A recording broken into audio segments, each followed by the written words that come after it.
The rope swayed in the hot Arizona wind, empty and waiting. While the crowd below roared for blood, they had no right to spill. Coolidge was a town built on dust and desperation in 1882, where the railroad had promised prosperity but delivered only more ways for desperate men to lose what little they had. The sun beat down merciless on the wooden buildings that lined the main street, their paint peeling like dead skin, and the gallows stood in the center of town square like a monument to frontier justice that was anything but just. Katherine Rose stood on that platform with her hands bound behind her back, her dark auburn hair plastered to her face with sweat and tears she refused to let fall any more. She was 21 years old and about to die for a murder she did not commit. The noose scratched against her neck as the so-called sheriff adjusted it, his whiskey breath making her stomach turn even more than the terror coursing through her veins. "Any last words, murderess?" Sheriff Coleman asked, playing to the crowd that had gathered like vultures to a carcass. Katherine lifted her chin. Her green eyes swept across the faces below, searching for even one person who might believe her, who might stand up and say this was wrong. But she saw only hatred, fear, and the cruel excitement of people who had so little entertainment they would make a spectacle of killing an innocent woman. "I did not kill Robert Thornton," she said, her voice steady despite everything. "And God will judge you all for this." The crowd jeered. Someone threw a rotten tomato that splattered against the gallows post. Sheriff Coleman reached for the lever that would open the trapdoor beneath her feet, and Katherine closed her eyes. She thought of her mother, dead these past 3 years. She thought of the small dress shop she had worked so hard to build. She thought of all the things she would never do, never see, never become. The sheriff pulled the lever. Katherine felt the floor disappear beneath her boots. Her stomach lurched and she began to fall, the rope pulling tight. And then suddenly she was not falling anymore, but the rope was still tight and she could not breathe, could not think.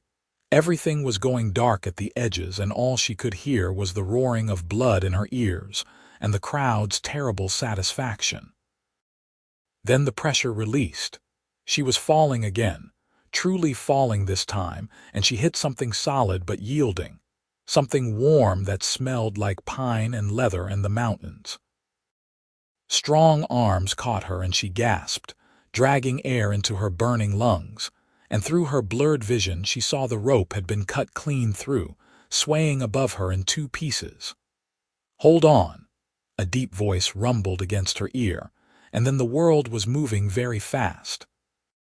The crowd's roar changed from satisfaction to confusion to outrage. Someone shouted, "Stop him!" And shots rang out, bullets kicking up dust as the man who had caught her ran with her cradled against his chest like she weighed nothing at all. Katherine's hands were still bound, and her throat felt like raw meat, but she was breathing. She was alive, and this stranger was carrying her away from her death. She caught glimpses through her swimming vision. A huge bay horse waiting at the edge of the square, the man's face set in grim determination beneath a thick beard and long dark hair that fell past his shoulders, muscles straining beneath his buckskin shirt as he lifted her onto the horse and swung up behind her in one fluid motion. "Go, Solomon," he commanded, and the horse lunged forward. More shots. The horse stretched out into a gallop, and Katherine felt the stranger's arm like an iron band around her waist, holding her secure against him as they tore out of Coolidge with what sounded like half the town in pursuit. The desert landscape flew past in a blur of brown and gold and the distant purple of mountains. Katherine's throat throbbed with every breath, but she was breathing, impossibly breathing, and tears finally came in hot streams down her face. They rode hard for what felt like hours, but was probably less than one. The stranger guided his horse off the main trail and into rough country, where the pursuit would have trouble following. up into rocky terrain where creosote bushes and sage gave way to juniper and pinon pine. The afternoon sun was beginning its descent toward the western horizon when he finally slowed the horse to a walk, and then halted in a small canyon with steep red rock walls and a trickle of water running between the stones. He dismounted first, then reached up for Katherine. His hands spanned her waist completely as he lifted her down, and she saw him clearly for the first time. He was massive, easily 6.5 feet tall with shoulders that seemed impossibly broad. His hair was indeed long, falling in dark waves past his collar, and his beard was full but well kept. His eyes were a startling pale blue against his sun-weathered skin, and there were lines at their corners that spoke of years spent squinting at distant horizons.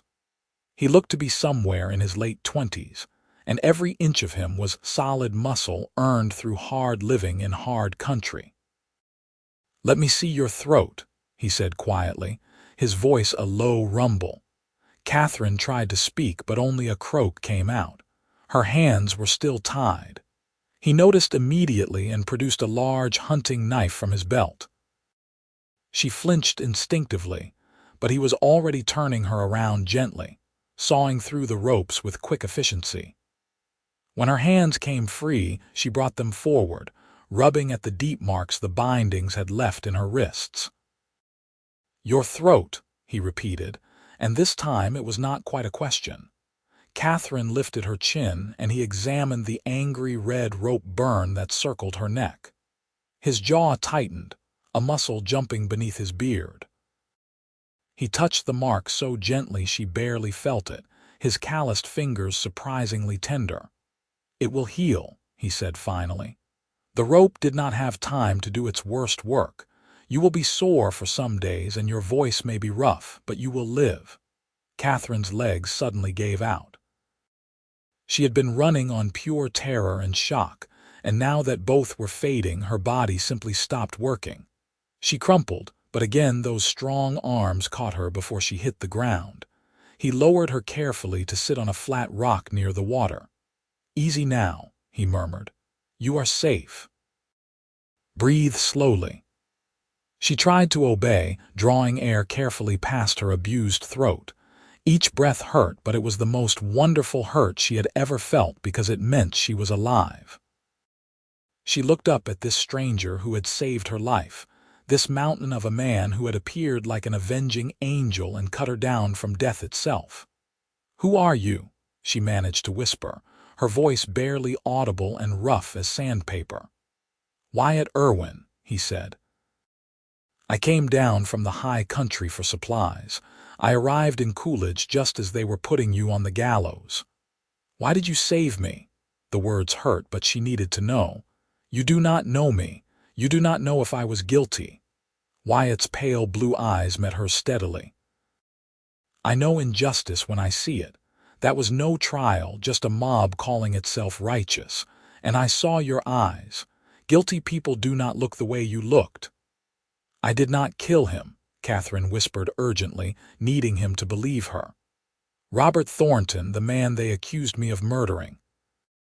I did not do it. He was my landlord. I found him dead in his office when I went to pay my rent, and I made the mistake of screaming. By the time anyone came, I was standing over his body with the knife in my hand because I had pulled it from his chest without thinking. I know how it looked, but I did not kill him. I would never." "I believe you," Wyatt said simply. Those 3 words nearly undid her. Katherine felt tears flooding her eyes again. In the 2 weeks since her arrest, through the mockery of a trial and the countdown to her execution, not one person had said those words to her. Not one person had believed her innocence. She pressed her hands to her face and wept, great shuddering sobs that hurt her damaged throat, but she could not stop them. Wyatt let her cry. He moved away to tend to his horse, giving her privacy in her grief and relief. When the worst of it had passed and Katherine was wiping her eyes with her torn sleeves, he brought her a canteen of water. Drink slowly, he advised. Small sips. The water was the sweetest thing she had ever tasted. It hurt going down, but it soothed too, and Katherine forced herself to follow his instruction and take only small amounts at a time.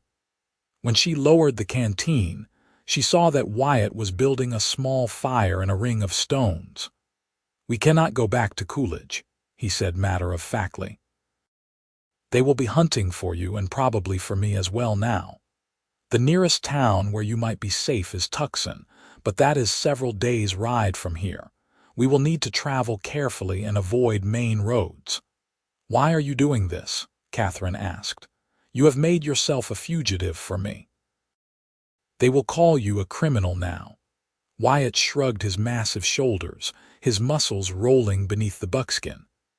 "I have lived outside the law most of my life anyway. I am a mountain man, miss. I trap and hunt and live up high where most people do not bother going. Once or twice a year I come down for supplies and trade my furs. What happens in towns like Coolidge matters little to me, but I cannot abide seeing an innocent woman hanged." "Katherine," she said softly. "My name is Katherine Rose." "Miss Rose," he acknowledged with a slight nod. "I am sorry this happened to you, but I give you my word I will see you safe to Tucson. From there, you can decide what you want to do with your life." Katherine looked at this stranger who had given her back her life. In the fading afternoon light, with the fire beginning to catch and his horse grazing peacefully nearby, he looked like something from a storybook. The mountain men she had heard about in tales were supposed to be rough, uncivilized, dangerous. And Wyatt Irwin was certainly rough, certainly looked dangerous with that knife on his belt and the rifle in his saddle scabbard, but there was something in his eyes that was almost gentle, something that made her feel impossibly safe. "Thank you," she whispered. "I owe you my life." "You owe me nothing," Wyatt said firmly. "Justice is not a debt. Now rest. We will leave before dawn tomorrow." He settled on the other side of the fire, giving her space, and Katherine leaned back against the canyon wall. Her throat throbbed and her wrists ached, and she could still feel the phantom sensation of the rope tightening around her neck. But she was alive. Against all odds and reason, she was alive, and this mountain man with his gentle blue eyes and his massive strength had given that back to her. As the stars began to emerge in the darkening sky above, Katherine Rose allowed herself to believe she might actually have a future after all. They traveled through the desert night like ghosts, Wyatt guiding Solomon with the easy confidence of a man who knew the land intimately. Katherine rode in front of him, his arm around her waist to keep her secure in the saddle. She could feel the solid warmth of him at her back, the steady rise and fall of his breathing, the power coiled in his frame. Despite everything she had been through, despite the fear that still lived in her chest like a trapped bird, she felt safe. Dawn found them miles from Coolidge, deep in country where the desert began to give way to higher elevation. They stopped to rest the horse and eat some of the jerky and hardtack Wyatt produced from his saddlebags. Katherine's throat felt slightly better after a night's rest, though her voice was still rough and speaking still hurt. "Tell me about the mountain," she said quietly as they sat in the shade of a rocky outcropping. "Where you live." Wyatt glanced at her, surprised. "Why would you want to know about that?" "Because you saved my life and I know nothing about you except your name," Katherine said. "And because I have lived my whole life in towns and cities, I have never known anyone who lived in the mountains." He was quiet for a moment, his pale blue eyes distant. "I have a cabin up in the high country near the Mogollon Rim. It is good country, with plenty of game and clean water. Pine forests so thick you can barely see the sky in places, and meadows full of wildflowers in summer. Winters are hard, but I do not mind the cold and the snow. It is peaceful up there, quiet. A man can think." "It sounds beautiful," Katherine said wistfully. "It is," Wyatt agreed. Though lonely at times, I see maybe 2 or 3 other people all winter and not many more in summer. Mostly it is just me and Solomon and whatever wildlife crosses my path." "Is that why you came down?" "The loneliness." "I came down for supplies," Wyatt corrected gently. "Coffee and flour and shot. Things I cannot make or hunt for myself. But yes, I suppose I do not mind seeing other faces once in a while, though after what I saw in Coolidge, I am reminded why I prefer the mountains." Katherine studied him in the early morning light. He was cleaning his rifle with practiced efficiency, his large hands moving with surprising dexterity over the weapon. Everything about him spoke of competence and self-sufficiency. He was a man who needed no one and nothing except what he could provide for himself. "Have you always lived alone?" she asked softly. Wyatt's hand stilled for a moment. "Not always.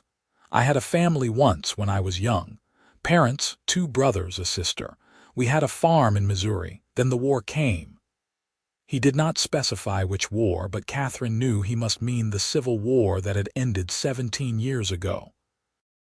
"When I came back, my parents were dead, my brothers scattered to the winds, my sister married and moved east. The farm was gone. So I went west, kept going until I found country that felt right. Been in the mountains ever since." There was old pain in his voice, buried deep but still present. Katherine understood that kind of pain.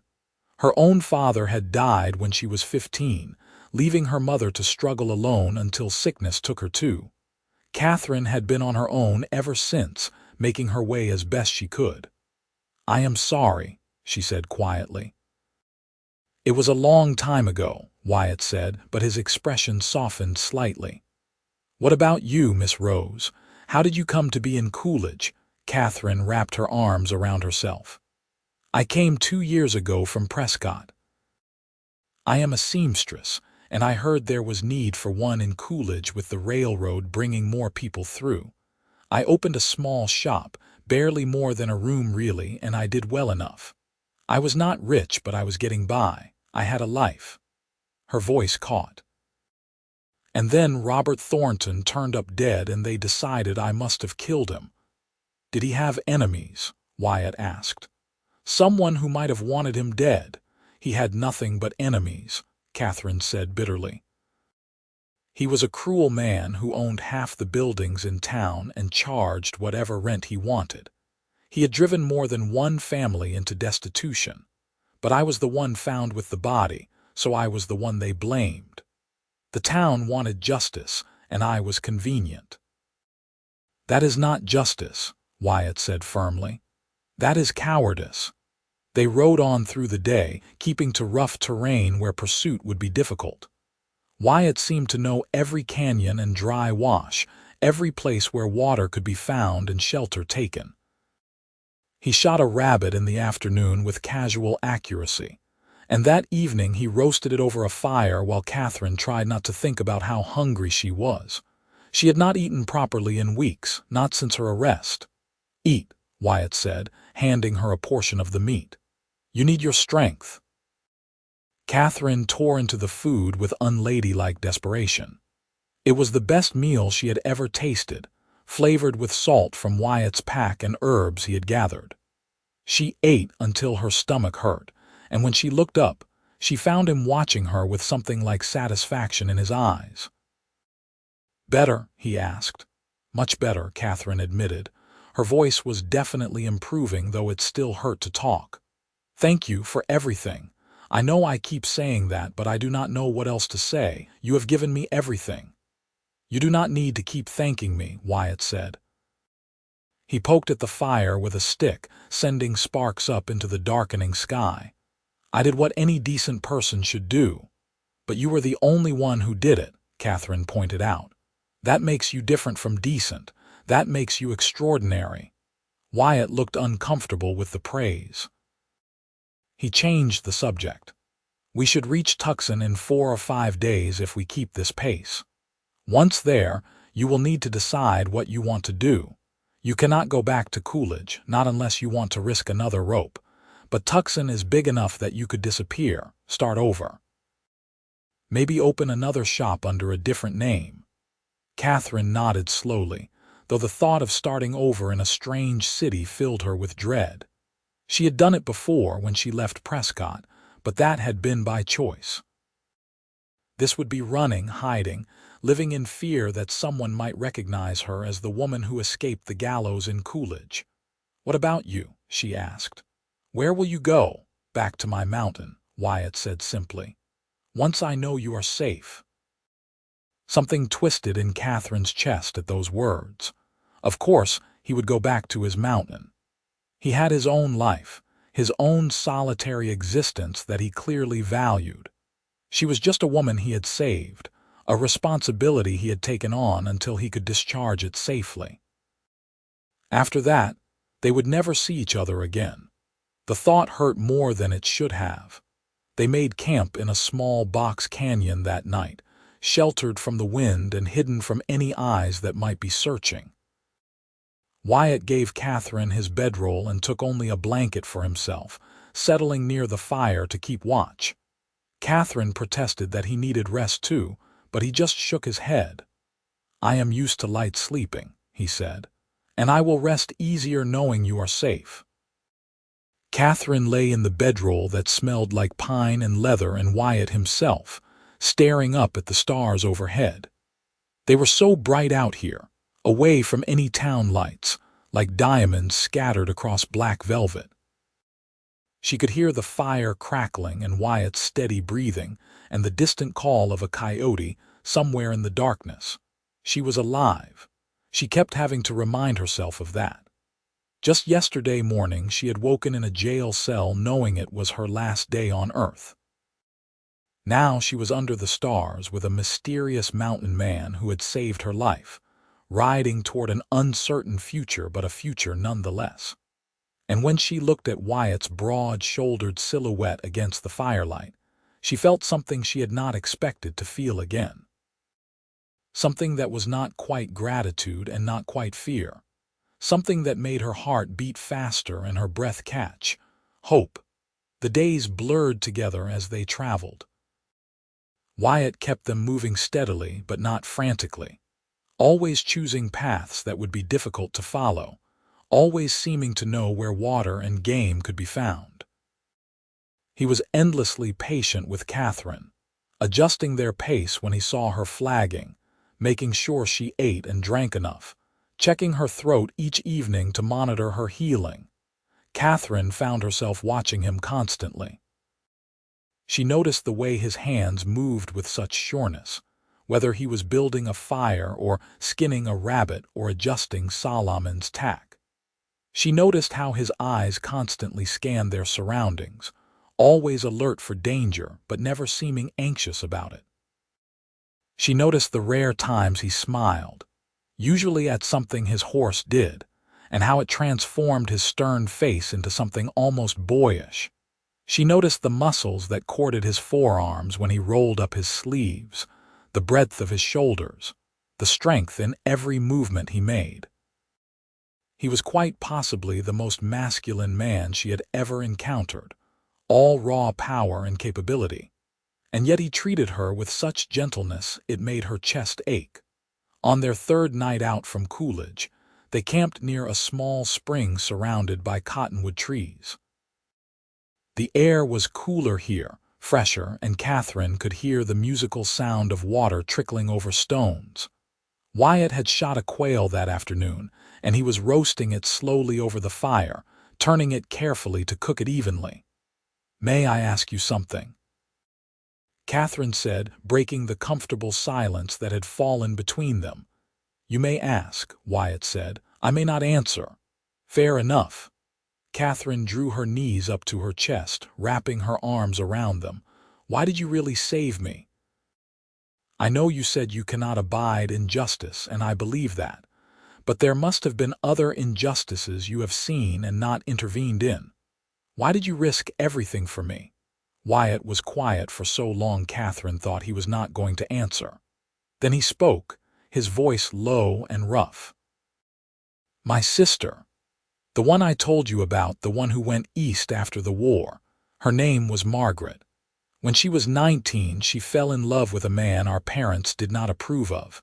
They forbade her to see him, and when she defied them, our father beat her badly. I was away at war. I did not know until I came home and she was already gone, married to someone else, someone our parents chose for her. I never got to protect her when she needed me. He paused, poking at the fire. When I saw you on that gallows, I saw Margaret. Same age she was then, same defiance in your eyes, same terror. I could not save my sister from the injustice done to her, but I could save you, so I did. Katherine felt tears prickling her eyes. I am sorry about your sister. She is happy now, or so her letters say, Wyatt said. 3 children, a good husband, a farm in Pennsylvania.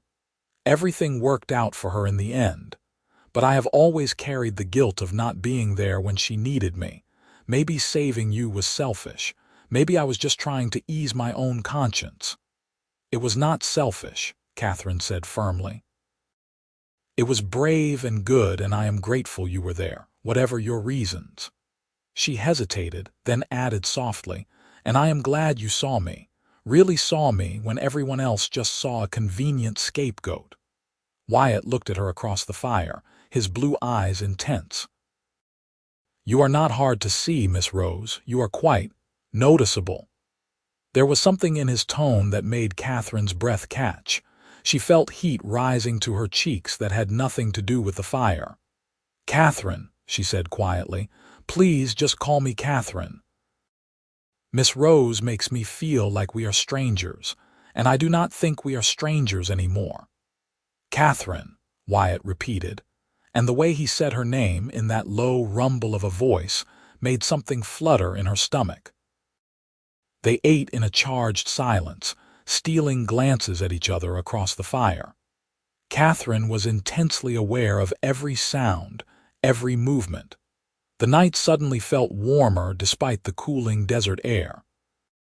When their fingers brushed as he handed her more food, she felt a spark of electricity that had nothing to do with static. After they finished eating, Wyatt took out a small bottle from his saddlebag. Whiskey, he explained. For medicinal purposes mostly, but I think we have earned a drink. He took a swig and offered it to Katherine. She accepted it, the bottle warm from his hands, and took a careful sip. The whiskey burned going down but settled warmly in her stomach. She took another sip and handed it back. I have not had whiskey since my mother died, she said. We shared a bottle at her funeral, just me and her best friend. We toasted to her memory and cried until we could not cry anymore. Tell me about her, Wyatt said, so Katherine did. She told him about her mother's strength and humor, about the way she had kept their family together after Katherine's father died, about the dress shop they had run together in Prescott until illness took her. She told him about the loneliness that came after, about moving to Coolidge to escape the memories, about trying to build a new life for herself. And Wyatt listened. Really listened, not just waiting for his turn to talk, but actually hearing her words, his eyes on her face, occasionally asking a question or making a sympathetic sound. When was the last time anyone had really listened to her? Katherine could not remember. The whiskey made her bold. Tell me something else about you, she said. Something nobody knows. Wyatt raised an eyebrow but took another drink from the bottle before answering. I can read, he said, and write. Not many mountain men can say that, but my mother was a teacher before she married my father. She made sure all her children could read. I have maybe a dozen books up in my cabin, and I have read them so many times I nearly have them memorized. Sometimes I read aloud to Solomon. He is not much for conversation, but he is a good listener. Katherine laughed, a real laugh, and it felt like the first time in forever. What kind of books? Everything I can get my hands on. Shakespeare, the Bible, some poetry. A book about the Lewis and Clark expedition. Another about natural philosophy. They keep my mind sharp during the long winters." "I would never have guessed," Katherine admitted. "You do not seem like the type to read Shakespeare." "And what type do I seem like?" Wyatt asked, a hint of amusement in his voice. Katherine studied him, considering. "You seem like a man who has seen hard things and survived them, who has carved out a life for himself on his own terms, who is stronger than almost anyone I have ever met, not just physically but in every way." She paused, then added quietly, "You seem like a good man, Wyatt Irwin, perhaps the best I have known." The amusement faded from Wyatt's face, replaced by something more serious. "You do not know me very well." "I know enough," Katherine said. "I know you saved my life when you did not have to. I know you have been nothing but kind and respectful to me. I know you gave me your bedroll every night and took only a blanket for yourself. I know you make sure I eat before you do. Those are the actions of a good man." "Or a foolish one," Wyatt muttered, but there was no heat in it. They passed the whiskey back and forth a few more times, the bottle growing lighter, the night growing darker and more intimate around them. Katherine felt pleasantly warm, relaxed for the first time since her arrest. She found herself wanting to move closer to Wyatt, to close the distance the fire put between them. "Can I tell you something?" she asked, her voice soft. "Yes. When I was standing on that gallows, waiting to die, I was not thinking about grand things. I was not thinking about justice or God or the meaning of life. I was thinking about all the small things I would never experience.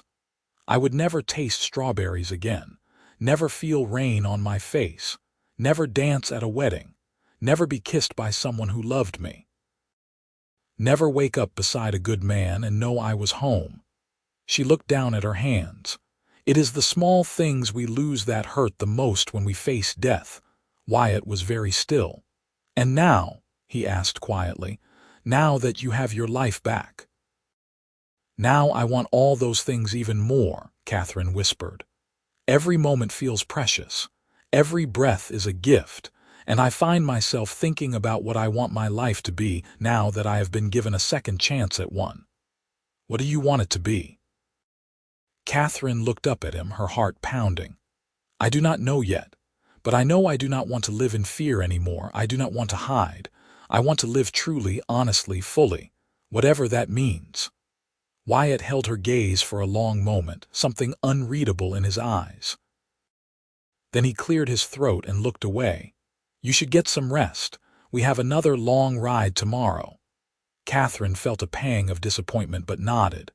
She moved to the bedroll and settled in, but sleep was a long time coming. She lay awake, listening to Wyatt move around the camp, and wondered what he was thinking. Wondered if he felt even a fraction of what she was beginning to feel. Wondered what would happen when they reached Tucson, and he left her there to return to his mountain alone. On the fourth day, they encountered their first real problem.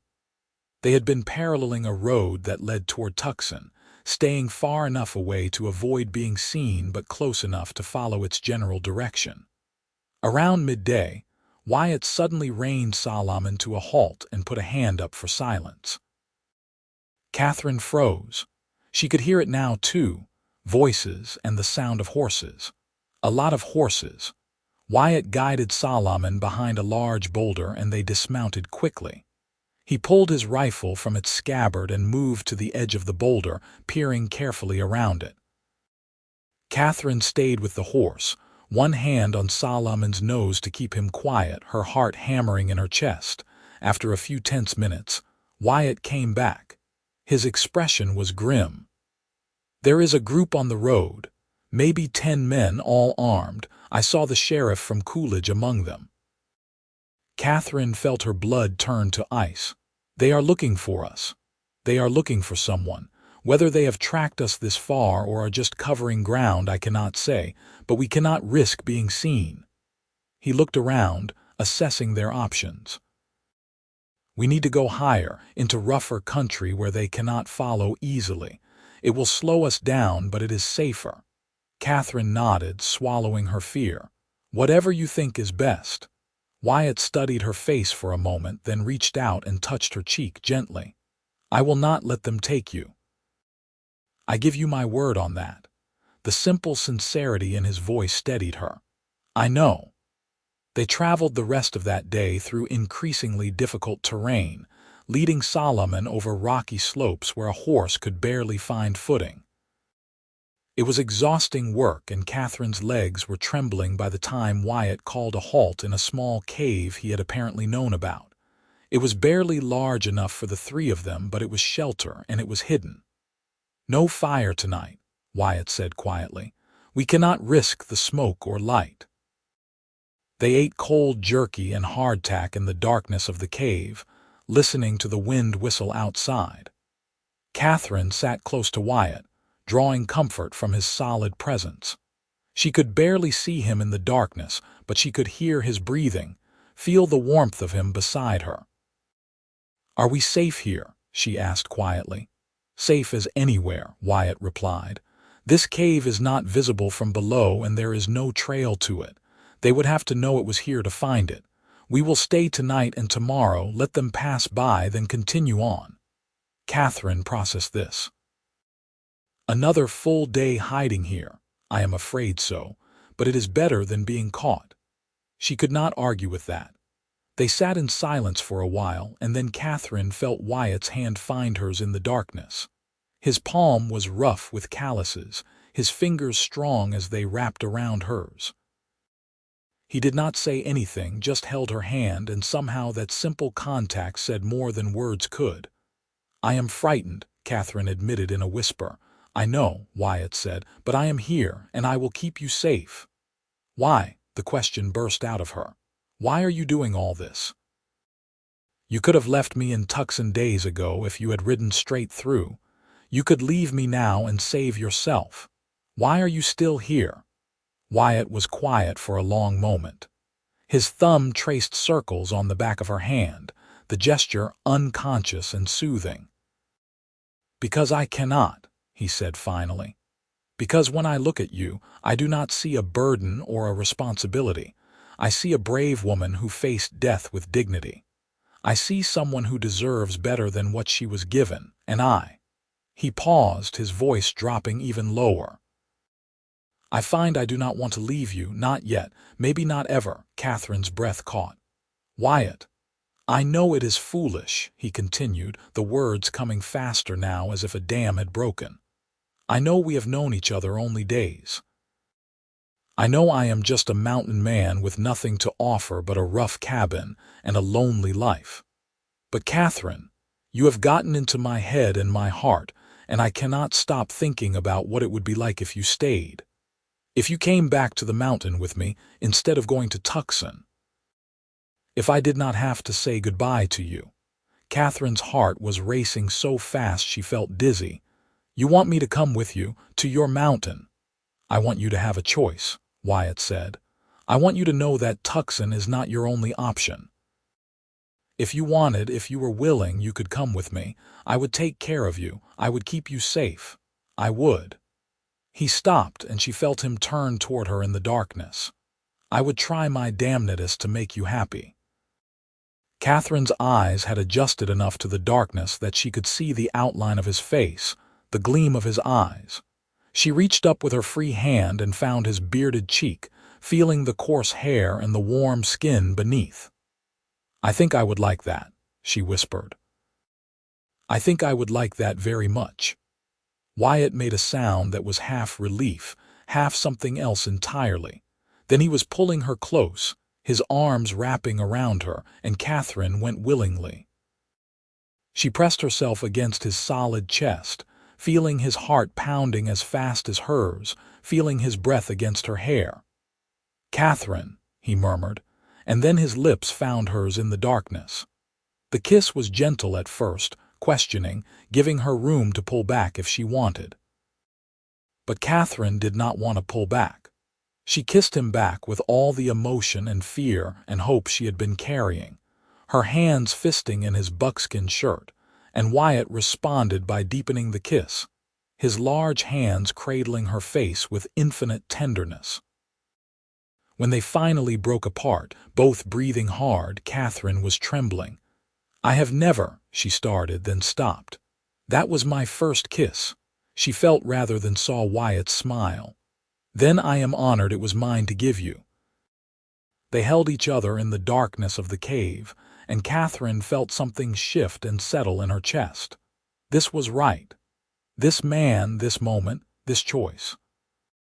She had faced death and been given a second chance, and she knew with absolute certainty that she did not want to spend that second chance alone in a city, hiding and afraid. She wanted to spend it with Wyatt on his mountain, building a life together. "Yes," she said softly. "My answer is yes. I will come with you." Wyatt's arms tightened around her. "You are certain it is a hard life, Katherine, isolated and rough. You would be giving up so much." "I would be giving up nothing that matters," Katherine said firmly, "and I would be gaining everything, a home, purpose, you." She paused, then added shyly, "If you truly want me." "Want you?" Wyatt's laugh was low and slightly incredulous. "Katherine, I have wanted you since I first saw your face on that gallows, all defiance and courage. I have wanted you every moment since. I just did not think I had any right to ask." "You have every right," Katherine said. She kissed him again, softer this time, sweeter. "You gave me my life. Now I am choosing what to do with it, and I choose you." They spent the night in the cave wrapped in each other's arms, talking quietly about the future. Wyatt described his cabin in detail. The view from the porch, the small garden plot where he grew vegetables in summer, the stream full of trout.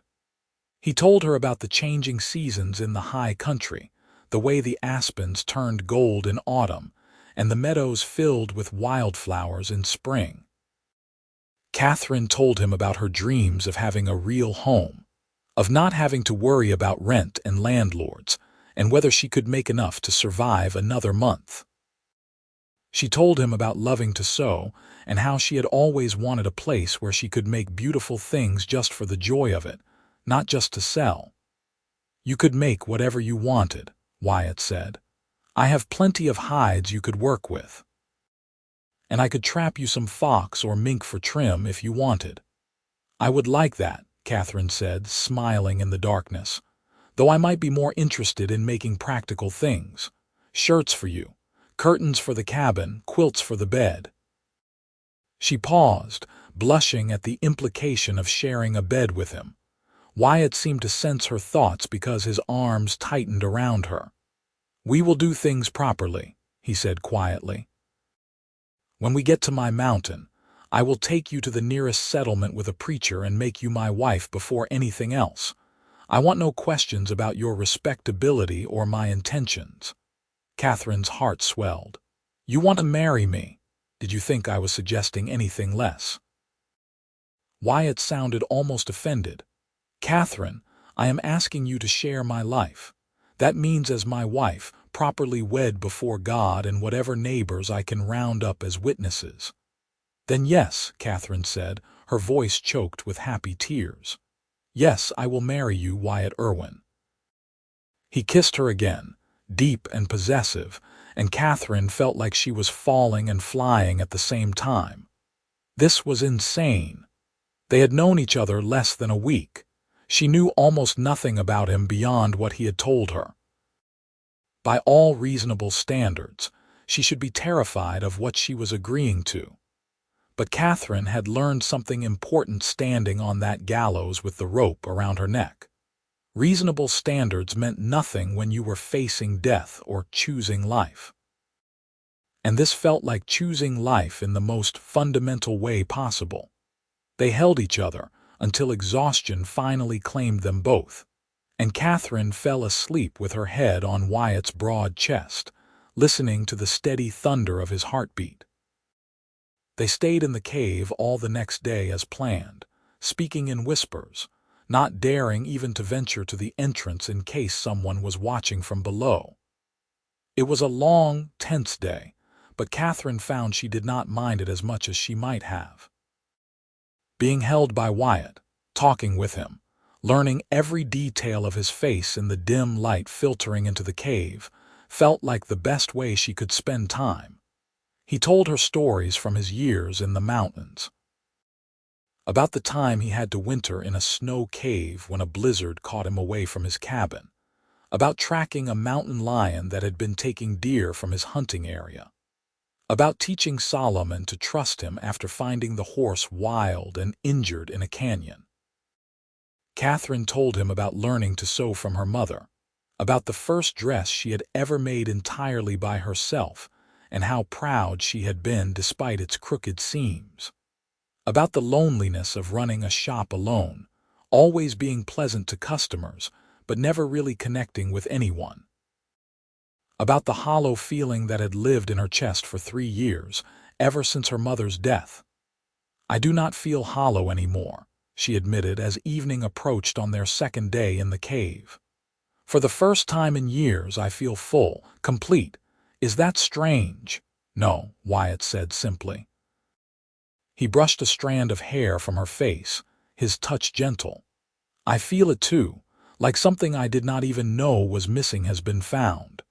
That night, they ventured out of the cave under cover of darkness. Wyatt scouted carefully and declared that the posse seemed to have moved on. They would resume their journey in the morning, but now with a different destination. "We will still need to be careful," Wyatt said as they settled back into the cave. "And we will need to stop in Tucson or another town for supplies before we head up to the high country. You will need proper clothing for the mountains, boots, a warm coat. Everything you have now is for the desert." "I have no money," Katherine said quietly. "They took everything when they arrested me, my shop, my savings, everything." "I have money," Wyatt said. "Enough from my furs to outfit you properly. You are going to be my wife, Katherine. What is mine is yours." The matter-of-fact way he said it made Katherine's eyes sting with grateful tears. She was so tired of being alone, of having to provide for herself with no one to lean on. The idea of having a partner, someone who would share the burdens and the joys, felt almost too good to be true. But it was true. Wyatt was true. This chance at happiness was real and solid and right in front of her. They set out before dawn the next morning, riding double on Solomon with renewed purpose. Wyatt kept them to the rough country for another day, then gradually worked back toward more traveled areas as they put more distance between themselves and Coolidge. Katherine watched the landscape change as they traveled. The low desert gave way to higher elevation, the saguaros disappearing and being replaced by more juniper and pinon pine. The air grew cooler, especially at night. They passed small ranches and the occasional traveler on the road, but no one paid them much attention.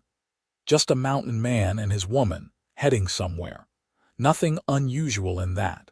They reached the outskirts of Tucson 6 days after leaving Coolidge. It was a much larger town than Coolidge, bustling with activity from the railroad and the military presence at Fort Lowell. Wyatt led them to a general store on the edge of town, away from the main thoroughfare. "I will go in first," he said, helping Katherine down from Solomon. "If it looks safe, I will come get you. If there are wanted posters or talk of a woman escaping hanging, we will move on to another town." Katherine waited anxiously while Wyatt went inside. He was gone for what felt like an hour but was probably only 10 minutes. When he emerged, he was carrying a bundle and his expression was neutral. "No word about Coolidge," he said quietly. "The storekeeper had no idea about any hanging or escape. It seems the news has not traveled this far yet, or Coolidge is keeping it quiet. Either way, you should be safe to come in." Katherine followed him inside, staying close to his side. The storekeeper, a portly man with a gray beard, looked up and smiled. "Your husband says you need proper mountain clothing, madam. I have just what you need." Katherine felt her cheeks flush at being called Wyatt's wife, but she did not correct the assumption. It would be true soon enough. The storekeeper outfitted her with sturdy wool skirts, thick stockings, a warm coat lined with sheepskin, and boots made for walking rough terrain. Wyatt added a wide-brimmed hat to protect her from sun and rain, and several flannel shirts that would be warmer than her thin cotton ones. "You will want these too," the storekeeper said, producing a pair of leather gloves. "Gets cold up in the high country and your hands will suffer without protection." Wyatt paid for everything without hesitation, adding supplies to his own stock as well. Coffee, flour, sugar, salt, dried beans, and other staples that would see them through until they could hunt and forage. He also bought a smaller rifle and ammunition for Katherine. "You need to learn to shoot," he said when she looked at him questioningly. "For hunting and for protection. The mountain is beautiful, but it is not tame." Katherine nodded. The idea of learning to shoot was both intimidating and exciting. It was just one more way her life was about to change completely. They left Tucson that same afternoon, heading north and east toward the higher country. As the town disappeared behind them, Katherine felt the last of her fear and doubt falling away. She was leaving behind everything she had known, every bit of the life she had built, but she felt no regret, only anticipation. "How long until we reach your cabin?" she asked as they rode. "If we make good time, maybe a week and a half," Wyatt said. "We will need to stop in Payson first. There is a preacher there and a few families I know. We can be married there before we go up to the cabin." "That's soon," Katherine's heart fluttered. "Unless you want to wait longer," Wyatt said carefully. "I do not want to rush you into anything, Katherine. If you need more time to be certain—" "I am certain," Katherine interrupted. She twisted in the saddle to look at him. "I have never been more certain of anything in my life. I want to be your wife, Wyatt, as soon as possible." His arms tightened around her waist, and she felt him press a kiss to the top of her head. "Then we will be married in Payson." They traveled through country that grew steadily more beautiful as they went. The desert heat gave way to cooler air scented with pine. They climbed into foothills covered with oak and juniper, then higher into real forests where ponderosa pines towered overhead, and the ground was soft with fallen needles. Katherine fell in love with it all. The way the light filtered green through the forest canopy, the sound of streams running cold and clear, the sight of deer bounding away through the trees, the call of jays and the rustle of squirrels in the branches overhead. "It is so beautiful," she breathed as they made camp one evening beside a small waterfall. "I never imagined country like this existed." "Wait until you see the high meadows in summer," Wyatt said, building up the fire. "Flowers as far as you can see, so many colors you cannot count them all. And the air smells like honey from all the blooms." He taught her to shoot over the next few days, setting up targets and showing her how to hold the rifle, how to breathe and squeeze the trigger gently. Katherine was not a natural marksman, but she was determined, and by the time they approached Payson, she could hit a target more often than not. "Good enough to bring down a deer if you are patient," Wyatt said approvingly. "And more than good enough to scare off a bear or mountain lion if you need to. You are doing well, Katherine." His praise made her glow with pride. She wanted to be useful to him, to be a true partner and not just a burden. Every skill she learned felt like a step toward that goal. Payson turned out to be a small settlement nestled in the mountains, more of a scattered community than a real town. There was a general store, a handful of houses, and a small church that served as a schoolhouse during the week. Wyatt led them straight to the church, where they found a middle-aged man repairing the front steps. "Preacher Michaels," Wyatt called out, dismounting. "Good to see you." The preacher looked up, and his weathered face split into a smile. "Wyatt Irwin, I have not seen you in 2 years at least. What brings you down from your mountain?" "I need you to perform a marriage," Wyatt said simply. He reached up to help Katherine down, his hand steady on her waist. "This is Katherine Rose. She has agreed to be my wife." Preacher Michael's eyebrows shot up, but his smile only grew wider. "Well, I will be. I never thought I would see the day when you settled down, Wyatt. It is a pleasure to meet you, Miss Rose." "The pleasure is mine," Katherine said shyly. The preacher studied them both for a moment, his expression thoughtful. "How long have you two known each other, if you do not mind my asking?" "Not long," Wyatt admitted, "but long enough to know what we want." "He saved my life," Katherine added quietly, "and I cannot imagine spending it with anyone else." Something in her voice must have convinced the preacher, because he nodded slowly. "Love does not follow schedules or logic. Sometimes it just is. If you are both certain, I will be happy to marry you. Though I would like to have a word with Miss Rose alone first, if you do not mind, Wyatt." Wyatt looked at Katherine, silently asking if she was comfortable with that. She nodded. "It is all right." Wyatt squeezed her hand once and stepped away to tend to Solomon. The preacher led Katherine into the church, a simple room with wooden benches and a cross on the wall. "Miss Rose," he said gently, "I have known Wyatt Irwin for close to 10 years. He is a good man, honest and hardworking. But he is also a solitary man who lives a hard life in isolated country. I need to know that you understand what you are agreeing to and that you are doing so of your own free will." Katherine met his eyes steadily. "I understand completely, and I am choosing this freely. Wyatt has been nothing but kind and respectful to me. He has asked nothing of me that I have not offered willingly. I know the life will be hard, but I have lived hard lives before. At least this one I will not be living alone." The preacher studied her face for a long moment, then nodded. "You have the look of someone who has faced trials and come through them. I can see you are strong enough for what lies ahead, and I can see you care for him. That is enough for me." They returned to where Wyatt waited, and Preacher Michael said he would perform the ceremony that very evening. He sent word to the few other families in the area, and by sunset, a small gathering had assembled at the church. Katherine changed into the best of her new clothing, a deep green wool skirt and a cream-colored blouse. She wished she had something finer to wear for her wedding, but when she stepped out of the back room of the church and saw Wyatt's face, she knew it did not matter. He looked at her like she was wearing silk and diamonds, his eyes full of wonder and something deeper, something that made her breath catch.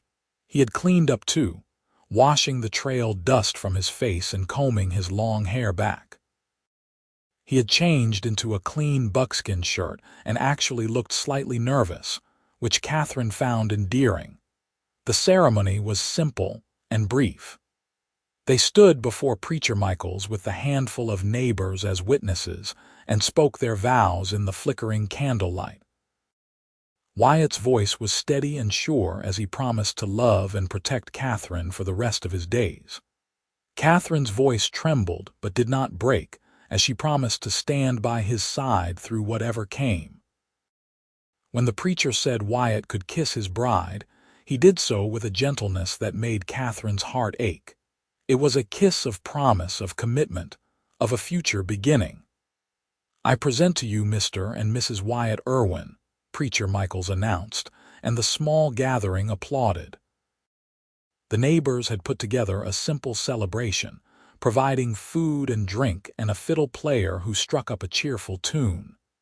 Katherine found herself dancing with Wyatt in the small space before the church, his large hands surprisingly gentle as he guided her through the steps. "Happy?"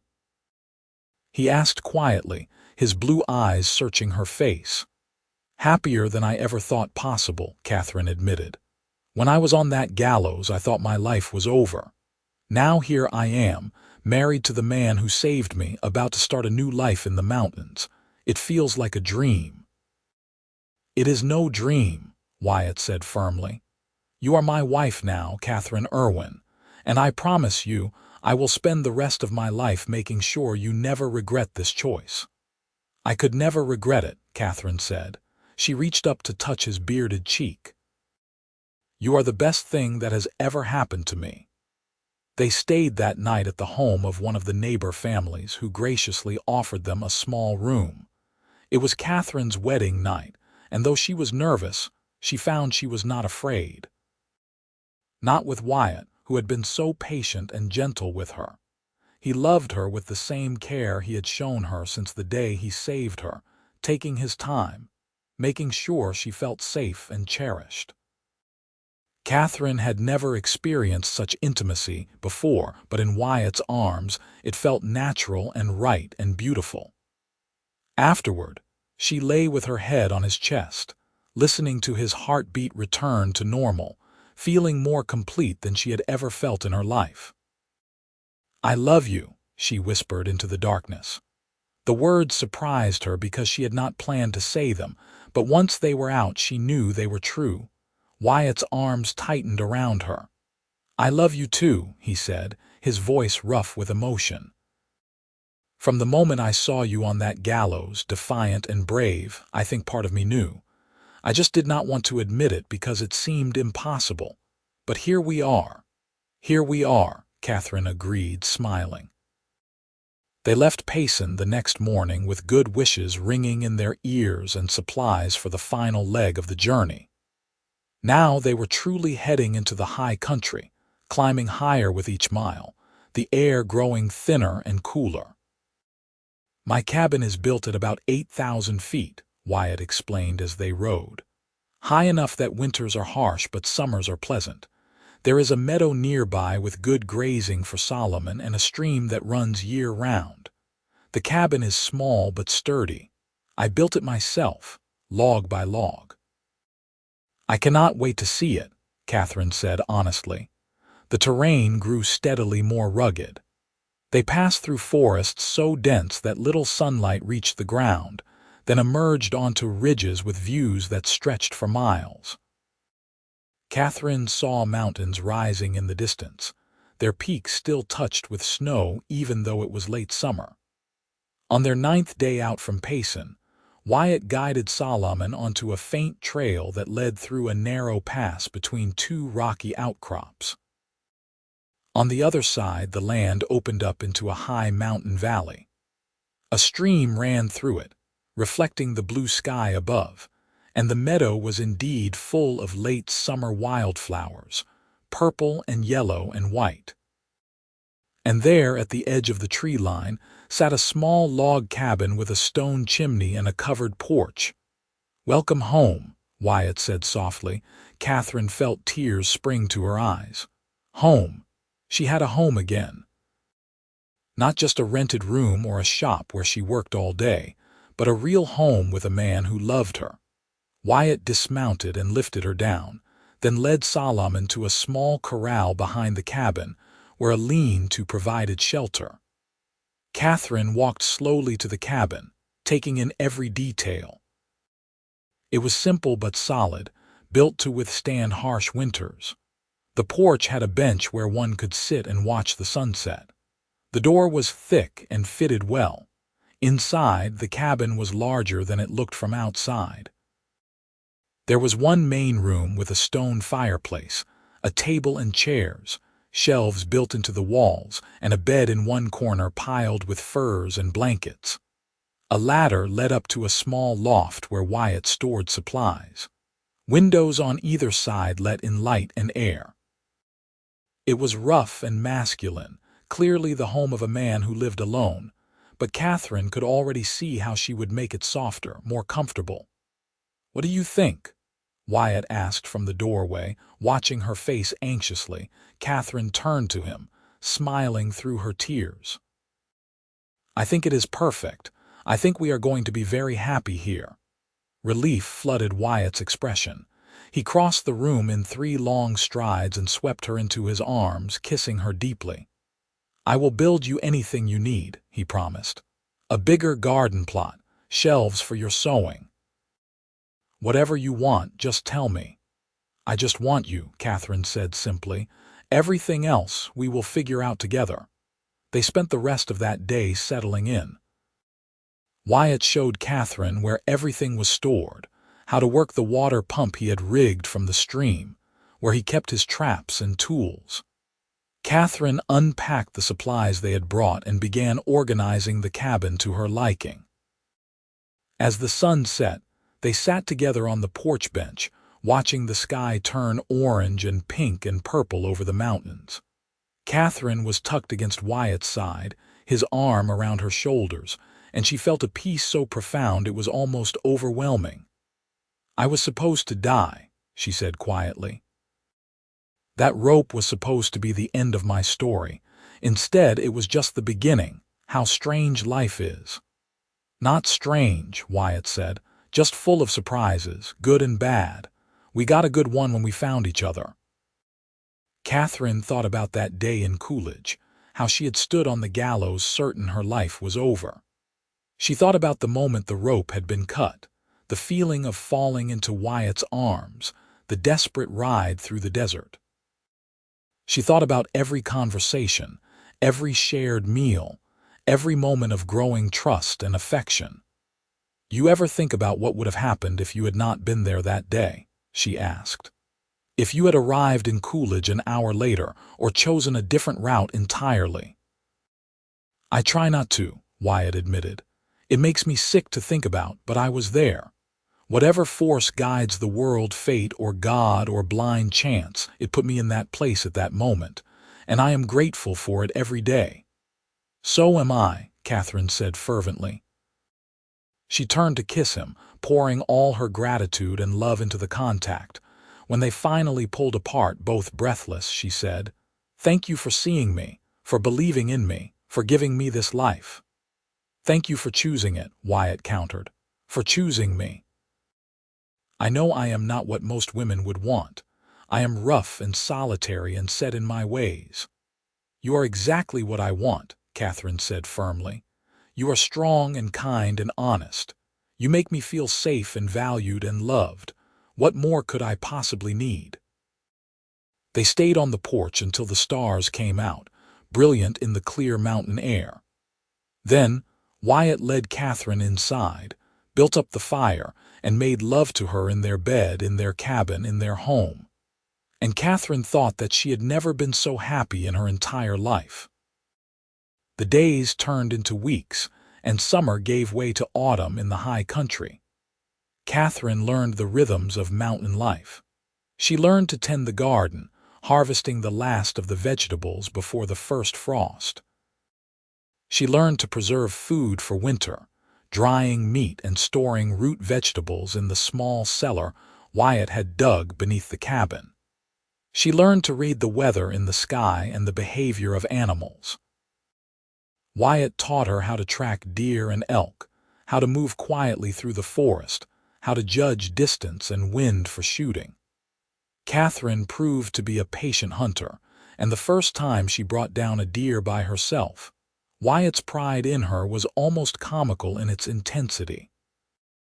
"My wife the huntress," he said, grinning as he helped her field dress the animal. "I knew you were strong, but you continue to surprise me." Katherine surprised herself too. She had spent years thinking of herself as a city woman, someone who belonged in shops and streets. But here in the mountains, she discovered a part of herself she had never known existed. She was capable and adaptable. She could skin a rabbit and sew a shirt from its pelt. She could read the stars and find her way back to the cabin even in the dark. She was becoming a mountain woman, Wyatt's partner in every way, but she also brought her own skills to their life. She made new curtains for the windows from fabric Wyatt had packed in from Payson. She sewed him new shirts and repaired his worn buckskins. She organized the cabin and made it feel like a true home rather than just a place to sleep between hunts. And she brought something else too, companionship. Wyatt had lived alone for so long he had almost forgotten what it was like to have someone to talk to share meals and thoughts and dreams with. Now he came back from checking his trap lines to find Katherine waiting, a warm fire and hot food ready. He woke in the morning to her face on the pillow beside his. He had someone to share the beauty of a spectacular sunset with, someone to laugh with when Solomon did something ridiculous, someone to hold close during cold nights. "I never knew how lonely I was until I was not lonely anymore," he told Katherine one evening as they sat by the fire. "I thought I was content with my solitary life, but this is so much better." "I feel the same way," Katherine admitted.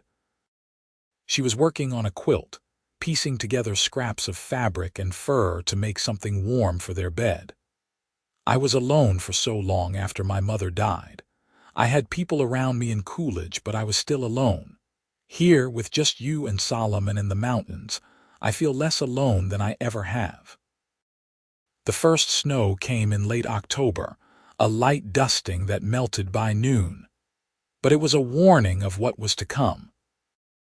Wyatt went into high gear preparing for winter, cutting more firewood, checking and rechecking their food supplies, making sure the cabin and corral were ready for the harsh months ahead. "Winter up here is no joke," he told Katherine seriously. "We could be snowed in for weeks at a time. Once the heavy snows start, we will not be able to leave until spring. Are you sure you are ready for that?" "I am ready for anything as long as we are together," Katherine said, and she meant it. The heavy snows began in November. The first big storm dropped 3 feet of snow overnight, transforming the world into something pristine and beautiful and slightly frightening. Katherine stood on the porch wrapped in her warm coat, staring at the white expanse that had been their meadow. "It is so quiet," she whispered. The snow seemed to absorb all sound, creating a hush that was almost eerie. "It will get deeper," Wyatt said. He was using snowshoes to forge a path to the corral where Solomon waited. "By January we could have 6 or 7 feet on the level, with drifts twice that height. But we have everything we need. We will be fine." And they were. The winter was long and cold and isolating, but Katherine found she did not mind. She and Wyatt developed a comfortable routine. In the mornings, Wyatt would tend to Solomon and check their meat supply in the cold shed. Katherine would make breakfast and tend the fire.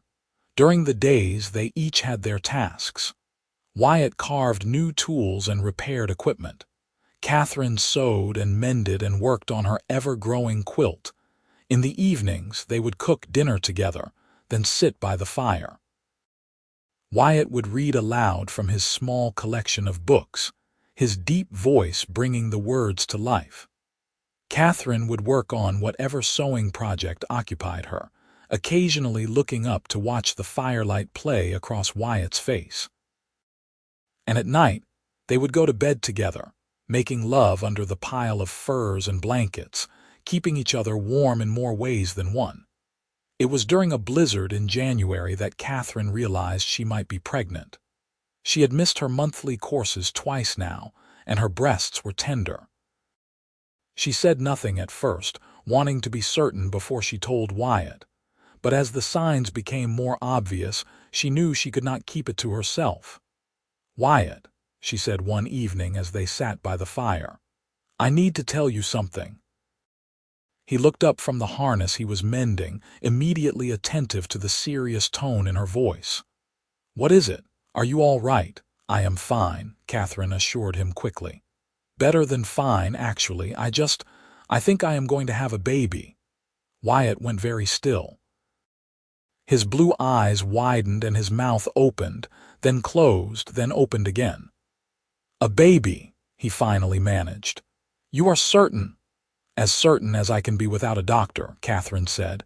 She was watching his face anxiously, trying to read his reaction. "I have missed my courses twice, and I have been feeling ill in the mornings, and my body is changing. All the signs point to it." Wyatt set down the harness with careful deliberation. Then he crossed to where Katherine sat and dropped to his knees in front of her, taking her hands in his.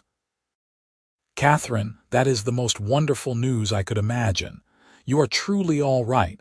The baby is all right. I think so, Katherine said, relief flooding through her at his obvious joy. I feel healthy, just a bit queasy sometimes. Wyatt pulled her into his arms, holding her so tight she squeaked in protest. He immediately loosened his grip. Sorry, I am sorry, a baby, our baby. Katherine, you have made me the happiest man alive. Katherine laughed, her eyes filling with happy tears. I was worried you might think it was too soon. We have only been married a few months. Too soon? Wyatt pulled back to look at her incredulously. How could a blessing ever be too soon? This is perfect. Everything about this is perfect. He kissed her then, deep and loving, and Katherine felt her fears melt away. They were going to have a child. She was going to be a mother, and Wyatt was going to be a father. For the rest of the winter, Wyatt treated Katherine like she was made of glass. He would barely let her lift anything heavy, insisted she rest frequently, and fretted constantly about her health and the babies. Wyatt, I am pregnant, not dying, Katherine finally said in exasperation one day in February. Women have been having babies since the dawn of time.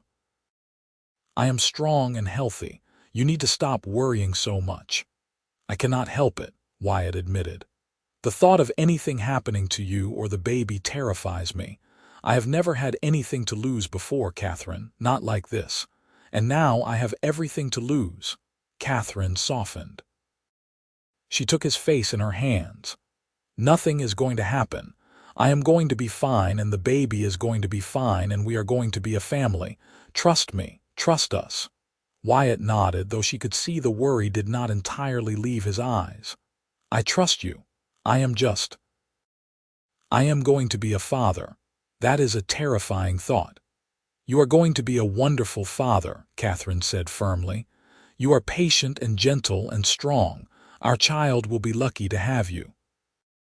The snow finally began to melt in March, and by April the meadow was emerging from its white blanket. Wyatt made a trip down to Payson for supplies as soon as the trails were passable, and when he returned, he brought news. I asked around about Coolidge, he said as he unpacked. Carefully, of course. From what I heard, the town decided to keep your escape quiet. Too embarrassing to admit they tried to hang an innocent woman and that a stranger walked in and took her right off the gallows. They have written you off as dead and moved on. Katherine sat down heavily, processing this. So I am, free, truly free as you can be, Wyatt said. You can never go back to Coolidge, of course, but you do not have to hide anymore. No one is looking for you. It was like a weight lifting off Katherine's shoulders. She had not even realized how much the fear of pursuit had been weighing on her until it was gone. She laughed, sudden and bright, and threw her arms around Wyatt's neck. It is over, she said. That chapter of my life is finally, truly over. And this new chapter, with you and our baby and our home, this is all that matters now. Spring bloomed across the high country in a riot of color. The meadow filled with wildflowers just as Wyatt had promised, and Katherine spent hours picking them and bringing them inside to brighten the cabin. Her belly was beginning to swell noticeably now, and she moved with the careful grace of a woman carrying precious cargo. Wyatt built her a rocking chair and set it on the porch where she could sit and watch the mountains while she sewed small clothes for the coming baby. He hunted diligently, determined to have plenty of meat stored for when Katherine would be recovering from childbirth and unable to do her usual work. In June, as summer truly took hold, Katherine went into labor. Wyatt had ridden down to Payson the week before to bring back the nearest woman with midwifing experience, a tough old widow named Mrs. Patterson, who had delivered half the babies in the territory. First babies take their time, Mrs. Patterson said calmly as Katherine labored through the day and into the evening. No need to panic yet, Mr. Irwin, though you are welcome to do so if it makes you feel better. Wyatt paced the cabin like a caged mountain lion, jumping at every sound Katherine made. Finally, Mrs. Patterson shooed him outside. "You are making your wife nervous," she said bluntly. "Go chop some wood or something. I will call you when there is news." So Wyatt waited on the porch, listening to the sounds from inside, feeling more helpless and terrified than he ever had in his life. He prayed to every deity he could think of, making bargains and promises if only Katherine and the baby would be all right. As the sun set, he heard a new sound, the thin, angry cry of a newborn. Wyatt burst through the door before Mrs. Patterson could even call for him. Katherine was propped up in bed, looking exhausted and sweat-soaked and more beautiful than he had ever seen her, and in her arms, wrapped in a blanket, was a tiny red-faced baby. "It is a boy," Katherine said, her voice hoarse but happy. "We have a son." Wyatt approached slowly, almost reverently. He looked down at his son, this tiny person he had helped create, and felt his heart break open in a way he had not known was possible. "He is perfect," Wyatt breathed. "You are perfect. Katherine, I love you so much." "I love you too," Katherine said. She looked down at the baby, who had stopped crying and was blinking up at them with unfocused eyes. "What should we name him?" They had discussed names throughout Katherine's pregnancy, but had not decided on anything definite. Now, looking at his son, Wyatt said, "William, after my father." "William Irwin," Katherine smiled. "William Irwin. That is a good, strong name. I like it." Mrs. Patterson stayed for 3 days, making sure both Katherine and baby William were healthy and teaching Katherine everything she needed to know about caring for a newborn. Then she accepted Wyatt's payment and his profound thanks and made her way back down to Payson. "You have a good family here," she told Wyatt before she left. "That wife of yours is strong as iron, and that baby is healthy and perfect. You are a lucky man." "I know," Wyatt said fervently. "Believe me, I know." The summer passed in a blur of sleepless nights and countless diaper changes and the sweet smell of baby.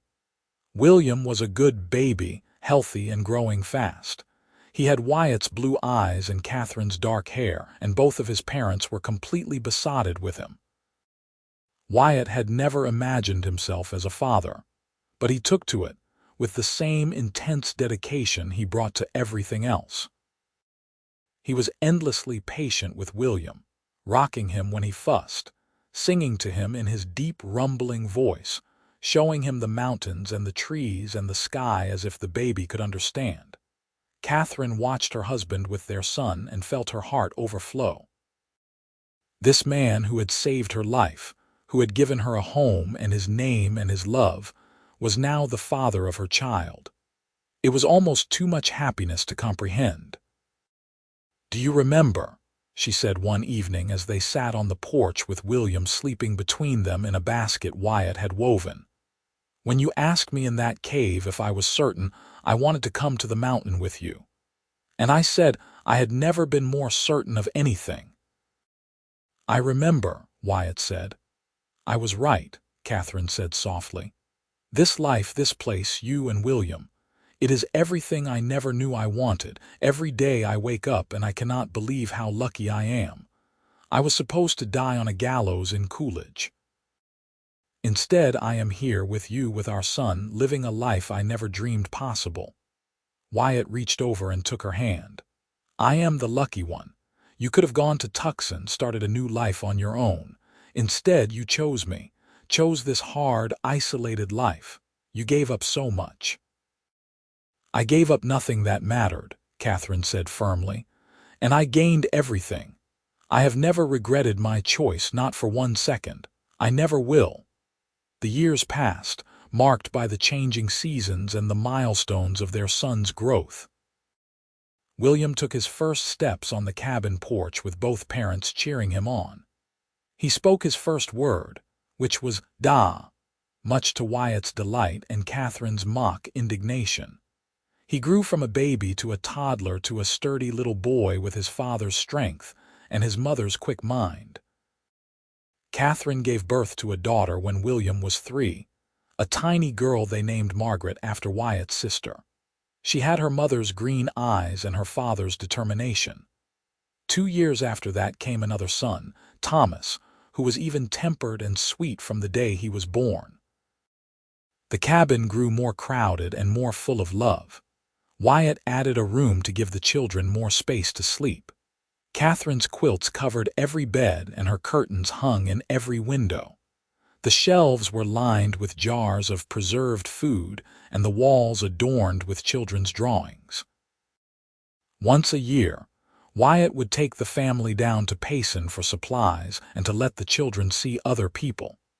But they were always happy to return to their mountain, to the peace and beauty and simple joy of their life.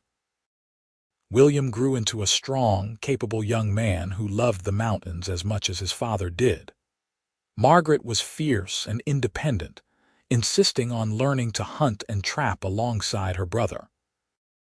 Thomas was the gentle one, more interested in Wyatt's books than in outdoor pursuits, and both parents encouraged him to follow his own path. Katherine never did go back to being a professional seamstress, but she made beautiful things for her family and occasionally for the folks in Payson. She taught Margaret to sew, just as her own mother had taught her, passing down the skill and the love of creating beautiful things. Wyatt remained a mountain man at heart, but he was no longer a solitary one.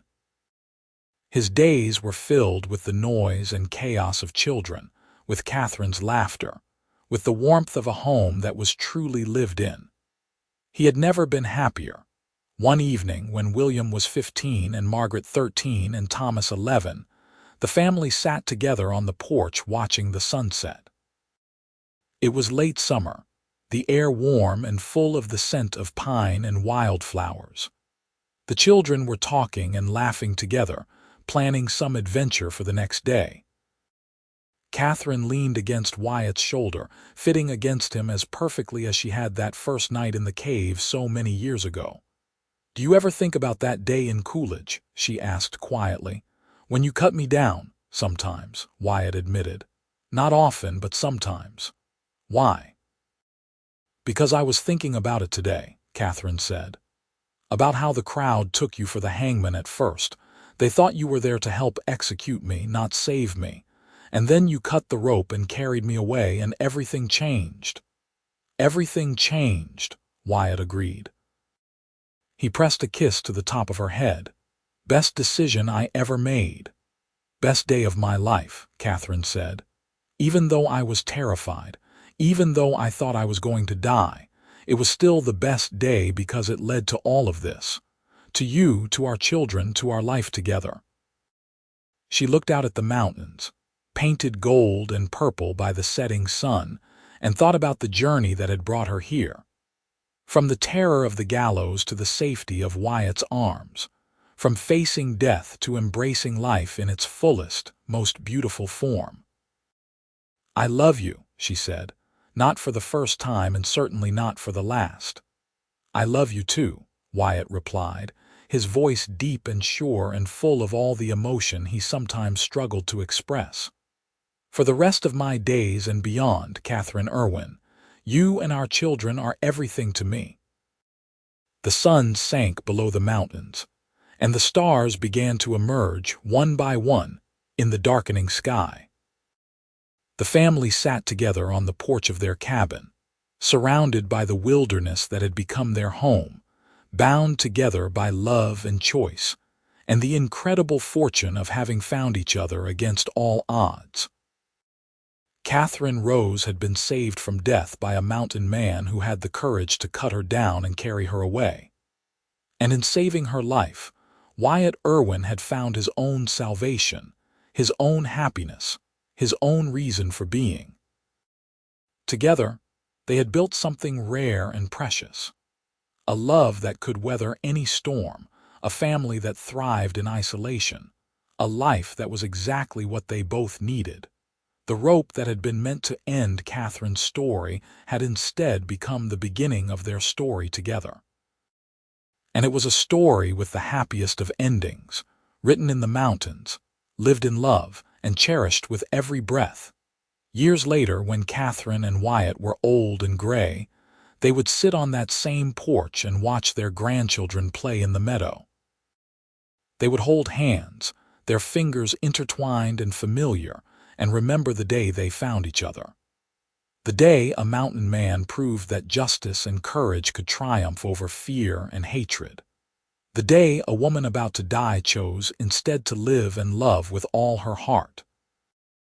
And they would smile, knowing that every choice they had made, every risk they had taken, every moment of fear and hope, had led them exactly where they were meant to be together. Home. Happy forever.